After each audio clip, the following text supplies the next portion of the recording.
Today, the 1st of January 2026, yatozwa kuti VP Constantino Chiwenga aiwa vari kurisiva chimuti chekuva the acting president from VP Kembo Mohadi akanonzi akanga ari the acting president from the 23rd of December 2025 up to the 31st, meaning yesterday. And now, panguva ine pane madevelopments ari kuda achinyorwa kunzi as VP Constantino Chiwenga will be the acting president, aiwa kuchange kune a parallel force ichange ichioperator aiwa behind ichionekwa kunzi VP Constantino Chiwenga havangakonzeresi chaos inoda kuti anozivikanwa kunzi ndo team tachamuka. Sara bena mashoko mudanyugwa namajarajaros kuti subscribe like on the bell icon anouya achiposta mapictures yamuri kuona avo vabuda miranyura achiti while Idi Mnangagwa is on annual leave, Owen Nuve, Emerson Mnangagwa Jr., Collins and Sean Mnangagwa will be running the country from tomorrow parallel to General Chiwenga, who they seek to weaken.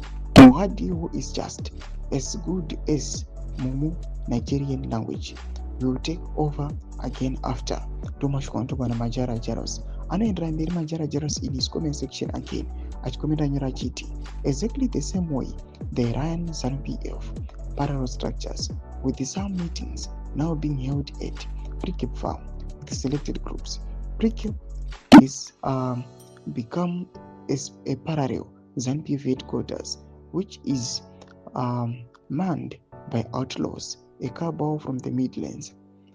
One of the nyora drugs open rachiti, yes, drugs are not good.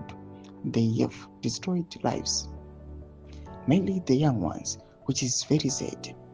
It's the so-called first family at their cartels which have the capacity to smuggle in drugs without repercussions. Anyone else would be arrested. Thomas Kwantogana Majara Jaros panguva inoi as we welcome the VP as the acting president.